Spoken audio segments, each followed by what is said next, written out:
What's up, guys? It is the start of a new week and I'm super excited because I have all 5 new deck profiles coming for you guys. It's going to be every single new ruler Monday through Friday, so I'm going to be able to provide you guys with all those deck lists. I'm going to be starting off with Dark Alice because this is what I played yesterday at CoreTCG's tournament. I got first place, but it was like a small, I think it was like 8 to 10 people turnout, so I don't know how much warrant that has behind it, but I was really happy with how the deck performed. I made the deck so that it has a good matchup against a lot of what you've been seeing nowadays. I chose Dark Alice in general like as my ruler because I like that she can remove cards from the graveyard because I feel like it gives me a good matchup against a lot of dark decks that use like Guinevere to their advantage, like Dark Red, they'll discard stuff like Death Scythe or Arthur or Necromancy, and I feel like I like being able to counter those kind of cards, while the board wipe with Dark Alice's J-Activate, where you call a cost and it destroys all of it, works really good against cards like Alice World and just decks that like really fun to fill with like 1-drops like fairies as well. And then the -2/-2 works really good against any kind of like Bahamut or Sylvia kind of deck because it leaves them at 8/8, so Flame of the Outer World just kills them without giving them the chance to get imperishable. And then the only matchup I felt as though I didn't have a good matchup against is a deck like 28 Valentina 2.0 or 28 Regalia Kane or something like that, because it's kind of hard to respond to something that's hitting you for so much damage so quickly. But my side is totally prepared for it, and I actually played against Valentina 2.0 in the finals, and it was that kind of really strong rushy deck, which I'll probably do a profile on Thursday because it was one of my friends playing it. So I think Valentina will be probably the Thursday video. And my side was able to just control the board, and I was able to win game 2 and 3. So I'm really comfortable with the matchups this deck has, and I'm really hoping you guys enjoy it. So starting off, of course, with her ruler side, we have Girl in Twilight Garb. Her effect is to Judgment for 0. You can only play this ability if you remove 3 cards with her effect, and her actual effect is to pay 1 black to remove a target card in your opponent's graveyard from the game. Why I think this is so good is, as I explained, I feel like it gives you a good matchup against decks that try to use the graveyard, kind of like a Dark Blazer or Rezzard or anything that uses like Arthur or those kind of cards. It's also just generally not bad to be able to control your opponent's graveyard for stuff like in Yamato Control. When you use cards like Genesis Creation, you could just banish the target they're trying to revive or make sure they don't have anything. And the fact that this, of course, feeds your Judgment and also her Regalia just works amazing anyway. You're essentially removing cards for you and to stop them. So it's just kind of like an extra plus if it stops them in the meantime. Her J-Ruler side has target attack, and it's when this card enters the field, you choose a number and you destroy all Resonators with the total cost of the chosen number. This will destroy your Resonators, of course, so please be careful. But like I said, this gives you an amazing matchup against stuff like Alice World that has a lot of 1-drops, fairies that have a lot of 1-drops.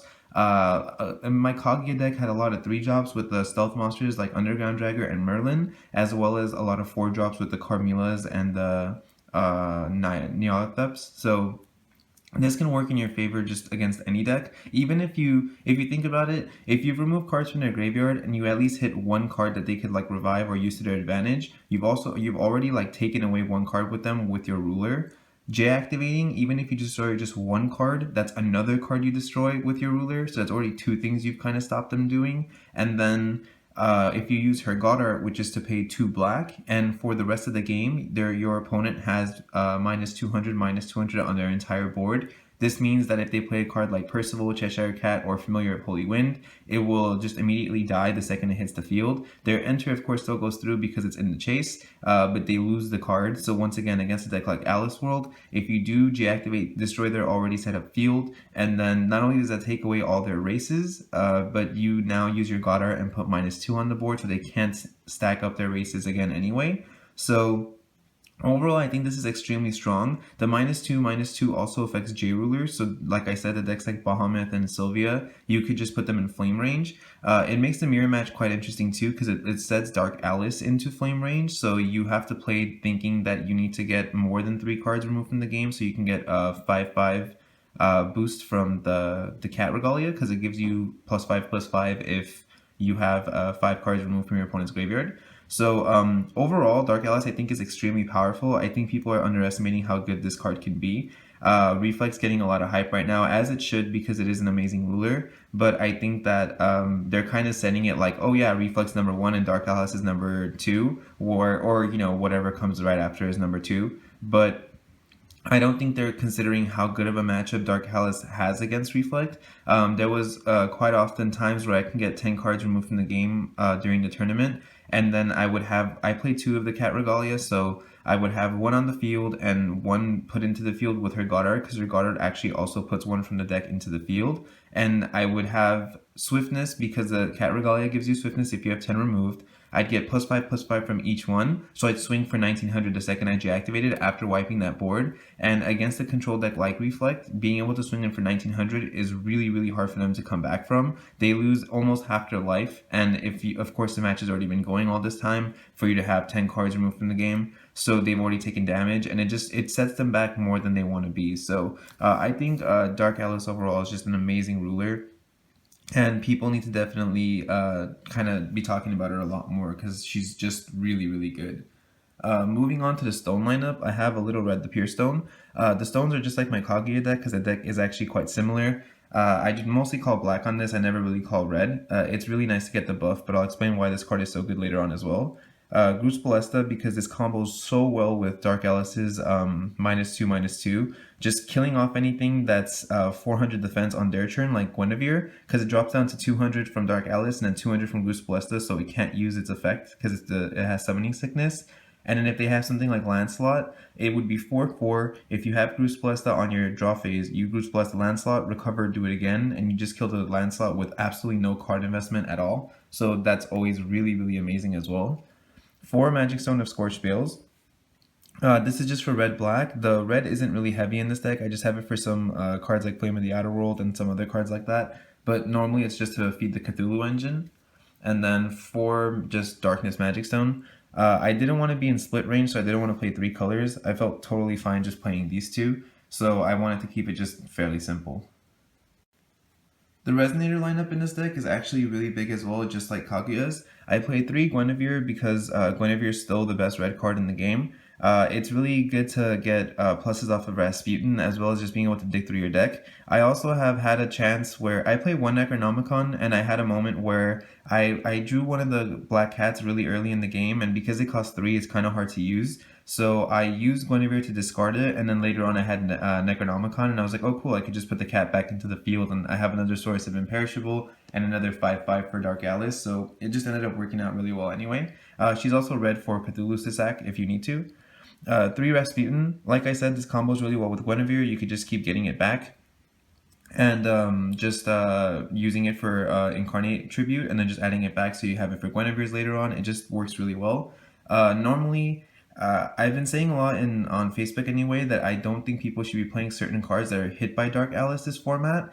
Rasputin and Necronomicon I think are my only kind of exceptions to this, because against the Dark Alice matchup, once she deactivates, if you can kind of control when she goes back, so you can fill up your grave again without her being able to just banish stuff. And with Rasputin, I've never minded losing a Rasputin. It's always nice to get it back, but often I always if I use Guinevere on it and bring it back to my hand, I draw 2 and then just discard Rasputin anyway. So in the off chance that they do use a Dark Alice in the mirror match to remove my Rasputin from the game, I'm totally fine with just losing it. Necronomicon's the same thing. Most of the time, you have so many cards filled up by the time you see your 1 Necronomicon that they haven't hit all of the cards, and even having some of those bodies for the Resonators live or some of the kill spells live is just still good enough. So I was totally fine with running just those 2 cards as my graveyard cards, even though the mirror would be affected. But cards like Arthur and Necromancy I'm totally against in this deck, because although those cards work really good, and the +2/+2 from Necromancy is nice, and the Arthur combos kind of well with Dark Alice as well, I just didn't feel like the giving your opponent in the mirror match something to feed on is good enough, so I was totally fine with not running it. And then 2 Rukh Egg. This is just to search out some of the fire resonators like Guinevere and Hastur in the deck. It's just kind of easy to use with Grusbelesta. It's also nice in the mirror because when you play it, you instantly get a search because the -2/-2 that you have on your board from Dark Alice kills it. You can also just force Grusbelesta it. I play 3 Lora, the Bloodspeaker. Lora is still an amazing card. For anyone that plays Yu-Gi-Oh!, this card is Stratos. I mean, you can search any vampire, you can search itself. If you play a Rukh Egg turn 1 and then this turn 2, and you tribute both for Nyarlathotep, you're searching off Rukh Egg and you searched off Lora, so you replace both the cards you used, and then you get to look at their hand and discard a card, so that's just absolutely amazing. I played 3 Dark Faria. I was playing 2 yesterday, and I thought that was gonna be like the perfect number because I've always loved this card ever since it got released, but I didn't realize how much I was just gonna like it. The lifelink on this card is so relevant that it's absolutely ridiculous. I had a Guinevere and a Dark Faria on the board on draw, and I had a little redstone open and like 2 redstones open, and I went pump to 700 with the little redstone, so it was 700 attack, and then tap Guinevere to give it +4/+4, and then I recovered, did it again, and swung for 1700 and healed for 17. So at this point, even if my opponent had a blocker, which they didn't, because normally when I do have like one Resonator on board, because they're top decking since this deck controls their hand so well, they are just playing one card at a time, and if you have Hasturs and Carmillas, you just keep answering the one card. And I got 1700 damage in and healed 17, and I was at like 700 life, I think. So it just put me completely out of kill range and just completely won me that match. Like, there was nothing at that point the opponent can do, even like top deck a kind of like Swiftness monster that can maybe get some damage in, that would change anything. Like, going from such little life to so much was just absolutely insane. It combos really well with Elizabeth, which I'll get into as well. But just this card is just incredible. The fact that in my Kaguya deck, I would sometimes play against one of the guys that goes to my locals, and he played Scion, the Undead Lord, or Undead something. I think it's the Undead Lord. But he would play Scion, and he used to play Necromancy, and so it would equip onto Scion. So it was a vampire with an addition. So my Carmillas couldn't kill it, and my Hasturs couldn't kill it. And I had to waste like stoning on it, and I was only playing like 2 to 3 stonings at the time. So if I had already used them by then, I literally had no out to this 9/9 body that I couldn't kill. And so having access to a card like Dark Faria that can just kill any Resonator is absolutely amazing. I never play this card on turn 2. It's always for the Awakening for the 4 cost. It's also nice because there was a situation where I had to call 4 with Dark Alice, and normally I run Hastur and Carmilla, so they're level 4, and I would have to kill my level 4s just to kill their level 4s. But I had a Faria on board instead, and I was like, oh cool, she's essentially just cost 2, so I called 4, destroyed their Resonators, and she was safe from the destruction. So there's a lot of little things about Faria that just make her amazing, and I just really like the interaction.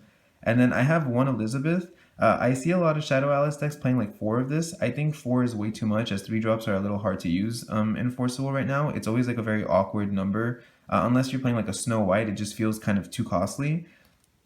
And what I like about having one Elizabeth is sometimes I double up on the Loras in my hand, and I know that my second Lora can search a Carmilla if I need to. But there's plays where I go Lora on turn 2, searching Elizabeth, play Elizabeth on turn 3, and if they, let's say most of the time they end up killing the Lora next turn, but not the Elizabeth because their defense is quite high. On turn 4, if I have Faria, I can go play Faria and destroy their Resonator. Well, I'll swing with Elizabeth first. They won't block because it's just 200 damage. And if they have chump blockers, they don't want her to recover and gain 400. So I attack and get 200 damage in, play Dark Faria, killing their Resonator anyway. And then Dark Faria also gives all shadows +2/+2. So Elizabeth then recovers, gains +200 from Faria, so that's 400, gains +400 from herself, so that's 800, and now she's an 800 1100, and she swings in for 800. And it's almost like a free 800 damage, because if they block, whatever it ends up killing is just going to end up recovering her, and she's going to swing for 1200 anyway. So it's almost kind of like a Dark Glinda in a way. It makes itself essentially unblockable, because blocking it and losing a monster is just going to recover her anyway. So being able to swing in for like 800 damage on turn 4 while getting rid of one of their cards, making them have exhausted a resource unlike the Lora last turn, and even if they didn't, you just swing in with the Lora too. It works really, really well, and I like the interaction between it. I still play the 2 Carmilla. I used to play 3, but the Dark Farias made me dump this down to 2. Sometimes I open this quite often at 3, and I actually like having access to searching it instead. I don't like it being in my opening hand. I still play 2 Hastur. This is probably the weakest card in the deck. It's just really complicated to use sometimes, because I hate... A lot of people are still using Leviathan, and if they sack their monster on the chase, when this enters, you're forced to either destroy yourself or another card you control. Sometimes I mitigate that by using just Rasputin, but it doesn't always work, because sometimes I don't have the Rasputin. So if I had to change one card in the deck, I think it would be Hastur. But at the same time, I like that he's searchable by Rukh Egg, because he actually has fire in his cost. So I'm still leaving it in there for now, but that might change, I'm not sure. For Nyarlathotep, I still think Nyarlathotep is the best card in the entire game. Being able to look at your opponent's hand is absolutely insane, and dump any card is just incredible. It stops Alice World really well because they're very combo oriented. It stops any combo oriented deck really, especially because you can get this out on turn 2. I do play Scorn of Dark Alice in this deck as well, but the difference of why Scorn is nowhere on the same level of Nyarlathotep is that when you look at your opponent's hand and you dump a card that they can use as a combo, I typically end up leaving the kill spell they have in their hand or anything that can kill Nyarlathotep in their hand, because even when I play this, I essentially have like 5 or 6 cards still in hand. They're always at around 4 because I've been controlling their hand anyway. I dump a card leaving it at 3. On their draw phase, they'll have 4 again, and then they'll have to use a card to get Naya out of the way, which will leave them back at 3. And at this point, if you just play like a spiral on your next turn, they're down to 1 card and you have like 6. So it completely makes it so that you take a card out of their hand and then they have to use another card to kill Naya, and it's just like a 2-for-1, which I always try to play in the sense that I'm going to get more value for my cards. I play 1 Blazer, just like in Kaguya. This actually works really well. I wanted Rukh Egg to have a searchable like swiftness card because sometimes I can't get damage in, and even though Elizabeth's good at doing that, I just wanted like access to something that could just really quickly get in a ton of damage, so I went with 1 Blazer. It also, exhausts your opponent's resource because it keeps coming back, so I didn't find any problem with it. I have 1 Dark Melgis. Dark Melgis awakens for 1 red to do 1,000 damage to target Resonator. I would just main a Susanoo, but I don't feel comfortable having both Blazer and Susanoo because it's kind of a lot of red cost and I only have 4 redstones, and like I said, I don't like having to call red on the little redstone. I also like its body for 10/10. The fact that it's like a 5 cost essentially is a little too costly. It's not too much, but it's also not too little. Of course, Faria destroys anything, and she's, just straight up 4 cost, and you don't have to pay the 1 red like you do with Melgis. But there's something about Melgis that I just like. The 10/10 stats is like right outside of the range of 2 bows. It also gets buffed up to 1200 with Faria, and if they have 3 bows, with the 2/2 from Faria and then attacking, and then if they try to use the bows, you can little red it to 14. It's little interactions like that with Melgis that make me like it. He's just a decent card. It's extra removal on anything that you just need damage on instead of like a Faria or something. If you don't have Faria and they do have a card like a Vampire or something with an addition, it just can kill that too. So it's still kind of like up in the air. I'm not sure if I'll leave Melgis in, but I've liked it so far. It never like really hindered me, so I'm gonna keep it for now. And then 3 zeros. I didn't have this during the tournament, but there was one thing I noticed. Even though I only played 2 spirals, I quite often kept opening 1 Scorn and 2 spirals. I mean, 1 Scorn and 1 spiral, and I was going first. And essentially, you don't always want to deactivate before having 5 cards for the cat to give Dark Alice 5/5. But sometimes if you can set up the God Art quite quickly, it works really well against certain matchups. And I found that if I go first turn Scorn, discard their like turn 1 play, so they can't really do anything, just their most important card, they then are forced to not really do much on their next turn unless they top deck another 1-drop. And then you use turn 2 Spiral, which normally I don't like using cards like that they don't have a follow-up. But when you turn 2 Spiral, they now have 3 cards in their graveyard, which is also something you need to note. The reason I run so many kill monsters and so many discard cards is because you shouldn't rely on your opponent to get cards in their own graveyard. It should be totally in your control of how many cards you're putting in their graveyard so you can utilize Dark Alice to her best.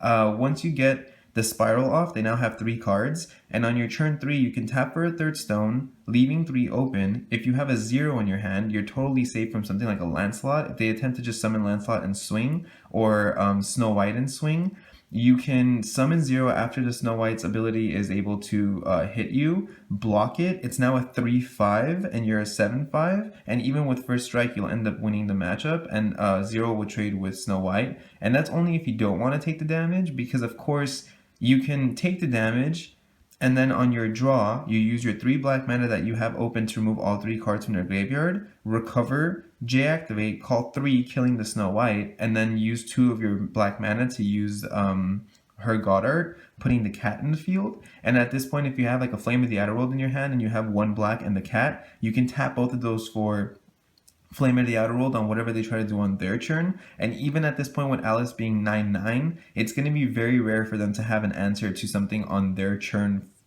4. When they're tapping for their 4th stone, it's in most decks, it's very hard to be able to have the answer to Dark Alice that early. Even if it's a dark deck that has like a Grusbelesta and a Flame of the Outer World, you'll still be able to sack the cat for Imperishable because the Grusbelesta goes on chase. So it's not always bad to deactivate that early. I typically wait till have 5 for the Black Cat's effect, but in certain matchups when you know you're going to be able to just control their board and their monsters aren't going to do anything because their attack is just so low and their defense is just so low, it works really well. And then not to mention late game 0 is always really good too because it ends up being -4, and unlike Arthur, it's not on the board for them to be able to like, you know, kind of see it coming. You just flash it in from your hand, you do -2 to everything that already has -2. It leaves them at you know, -400 defense, -400 attack. So if you block, you're most likely going to kill anything.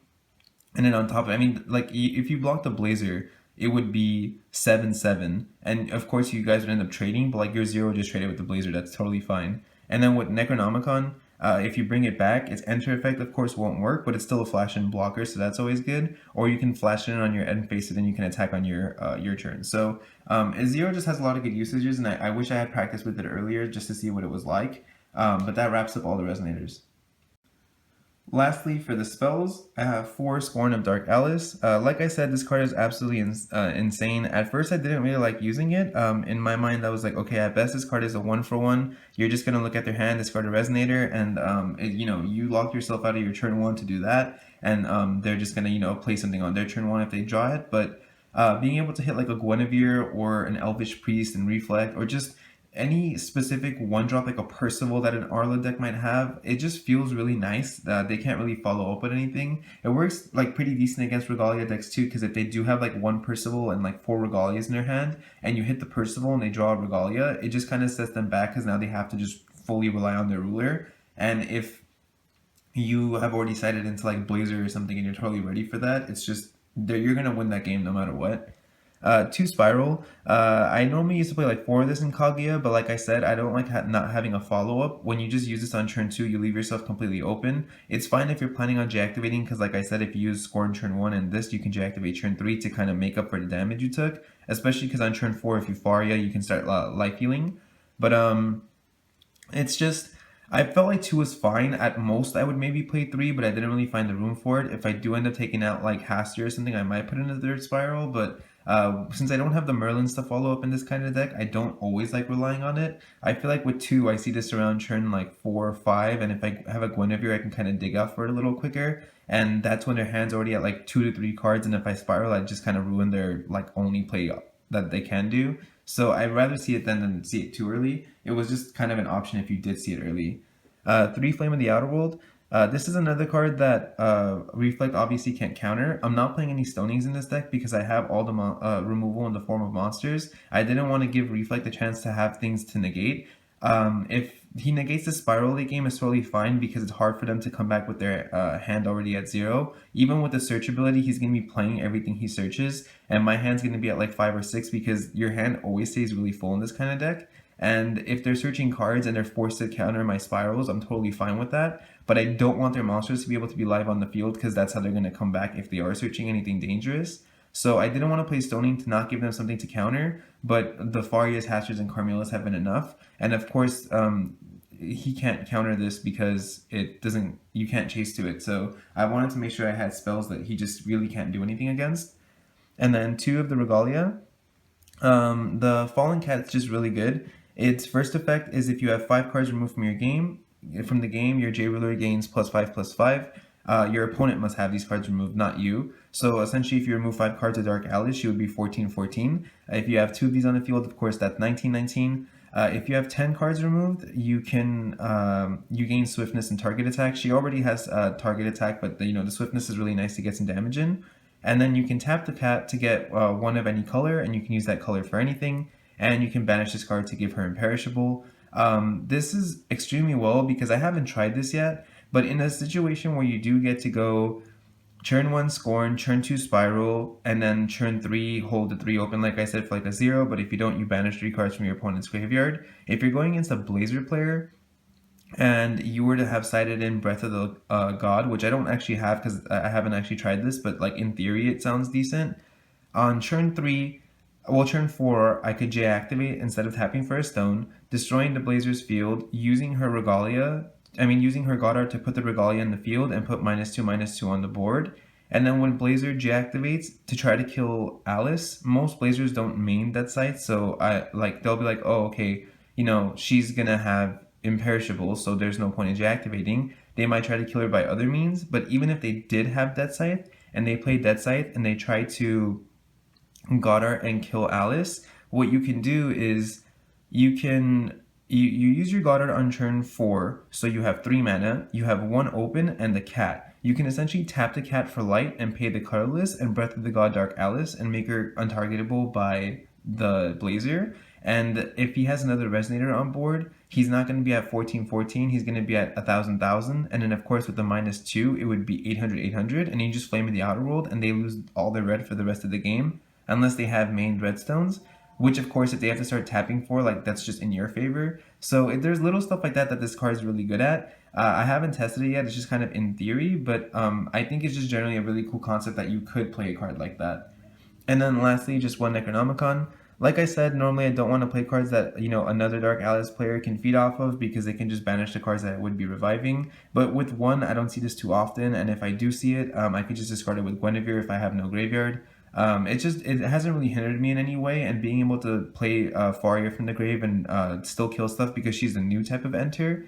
You still play the Awakening cost, but essentially you have Farias from the graveyard to kill stuff. You have her lifelink coming back, which is always really good. There was a time where I didn't need to kill stuff, I just needed to get damage on the board, so that's when I put the Guinevere and the Faria back, and then I swung in for the 1700 like I mentioned earlier. That Faria was through Necronomicon, so it was like free to me. I didn't care that it was going to get banished because of Guinevere, because I was like, whatever, I'm healing 1700, I'm doing a ton of damage, and I'm gonna lose the Faria, but it doesn't matter because I'm essentially hitting them for almost half their life and healing way out of their heal range now. So Necronomicon's just been really good. That game was against Dark Alice too, so it was a really good interaction. Lastly, for the side deck, I have one Blazer Gil Rebus. This is of course against any kind of Regalia deck. It's still extremely mandatory for you to have this card in the side because Valentina 2.0 is terrifying. My friend was swinging at me for 3,300 damage, and he'd have 2 Percivals on board, and I had 37 life. And I was like, okay, that's fine, I'm going to live. And he's like, Leviathan, tribute both, and now you take 37. And I'm just like, well, that's not fun. Taking an insane amount of damage is never that great. So I still like having Blazer to be able to counter that. Of course, they have, sources of imperishable, but my side answers that as well.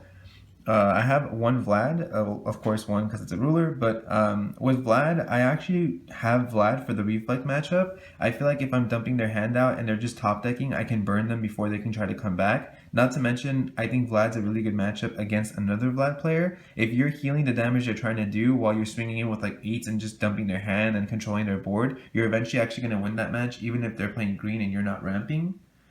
One Sylvia, this is super, nobody sees this coming, and this is why I actually put it in here. You don't need the green to deactivate because she produces it, and if you deactivate and lose the green, it no longer matters because you don't have green main decked anyway. So it's essentially if you want a ruler that can just spot removal and get quick damage in, and your opponent completely doesn't see this coming, it's really, really good. There's decks let's say, if you play against a Dark Alice player, and you have Sylvia on the field, and you switch to Sylvia and they thought you were going to switch to something else, they thought you were going to stay as Dark Alice, you can essentially deactivate, killing the Alice with 1,000 damage, recovering stones, getting damage in, and then maybe something like a Naya and dumping their hand or something. It just works really good. There's no reason not to have Sylvia, even if you're only playing red, just because finally having a ruler that can swing in and get so much damage in is so good, plus the spot removal. At this point, even if she's 8/8 from the Dark Alice effect and they flame in the Outer World her on the turn after, because normally Dark Alice is tapped out quite often, but if they answer it, you already got the damage and you already killed their J ruler. Even if they got imperishable, it's fine because you have a million sources of stuff anyway. It works really, really well. I really liked having Sylvia on the side. One Ebony Prophet / Abdul. This card is always going to be underestimated. Like I said, I played against an Alice World, the regular version, the Epoch's version, which, by the way, just for a split second, that Alice World deck is Epoch's list. Even the Reflect version is essentially the same exact list, but with a lot of Regalia and Ruler's Memoria instead. it's kind of annoying to see how many people are like hyping up Alice World right now. It got bought out like almost everywhere because people are saying like, oh my god, Reflect Alice World new meta. Like, first of all, that deck has so many counters to it, it's like unbelievable, and it's almost disappointing to see so many people like just living up on the hype of something that's so, it's not a bad deck by any means, and then like no disrespect to Zach who was playing the deck or anything like that. Zach has so much credit to him, he's an amazing player, he's top like almost every event he's ever played, and winning this ARG was awesome for him too. But it's frustrating to see like how Epunk made that deck for Bahamut's format, and he was able to make something that fought so well against Bahamut, which was like a toxic format essentially. It was the only bad format we've ever had, which was even not even for Seville's fault. It was more of just the Regalia shouldn't have been legal so early, so it's kind of like a marketing error. But anyway, that deck is essentially Epunk's deck, and like no credit was given to him whatsoever, and that just really irks me because like it's not cool for someone to invent that deck in a format that's so much more complicated than this one, in a format that's just so hard to play against without using Bahamut or like Melgis or anything, and to like have no one really say anything. Like the deck had like hyped for like a day, and Alice World never went up in price, and nobody ever bought it out when he did it, and like he's an extraordinary player. And then like somebody uses it with Reflect and everyone's now like buying it out and going crazy, which I just think it's a little disrespectful from my standpoint anyway. Like once again, it's totally not Zach's fault. I'm not trying to like throw any shade or any hate at Zach at any point. Like I like the guy, he seems like a totally nice guy. I'm just saying like community wise, I expected more from people, and it's totally fine to like hype cards that do well, and the deck does do really well. It has really good matchups against both Dark Alice and Abdul if you side properly. I just don't like that the credit wasn't given where it should be due. So if you do see someone saying that, you should definitely say that, you know, Epunk deserves like all the credit for that deck. And then Reflect. So Reflect is, I have it in here for the Reflect matchup. I don't always switch out against Reflect, but I thought if they're playing a deck kind of similar to mine, I don't want them to be able to out-search anything if they're dumping my hand at the same time. So I wanted to be able to like have the same ruler that can search out cards as they do, so that I'm not falling behind. So I figured, I haven't used it yet. I've never felt the need to switch into it, because I also like switching it to Vlad against Reflect because I could burn them to death. But I figured it's one slot, so it wouldn't hurt trying it out. So I just threw it in there. And then for Dead Sites. This is of course combos with Blazer. Like I said, the only bad matchup I have is against the Regalia kind of deck, so I wanted to have as much hate for it as possible because my main deck works really fine against everything else.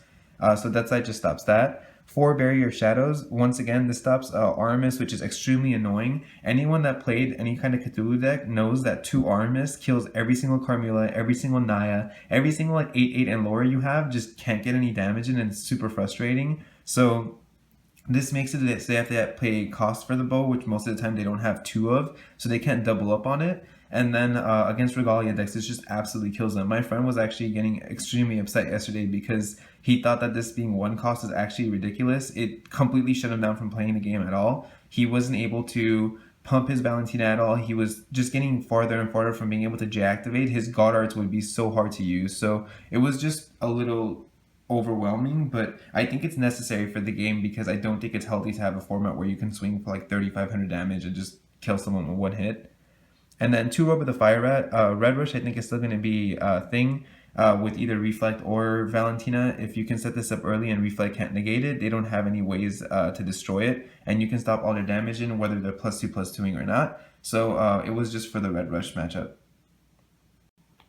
So I hope you guys enjoyed the video. It's one of the longer deck profiles I have been doing, so I really hope that the explanations were on point and you guys were able to understand. If you aren't, just make sure to leave a comment in the comment section below asking me any questions you might have. The deck description, the list of the deck will be in the description below, so if you guys want to be able to like slowly look through all the cards, you can. I'll have it all listed out there for you guys. If you guys haven't subscribed yet, please make sure to do, because like I said, I have 4 more deck profiles coming this week. I know I hadn't been filming up until recent. I was kind of like MIA for a while, but it was mainly just because I had stuff going on like I mentioned, but everything should be under schedule now. So 5 deck profiles are still coming now. Next week should have the story video coming soon, especially if the second part is, the next part of the story is revealed, because this last one was really short. So being able to combine them will be really cool because it'll be kind of a more interesting story section. So I want to be able to make it as entertaining as possible. And yeah, if you guys have any questions, leave it in the comment below. Make sure to subscribe, and I will definitely catch you guys next time.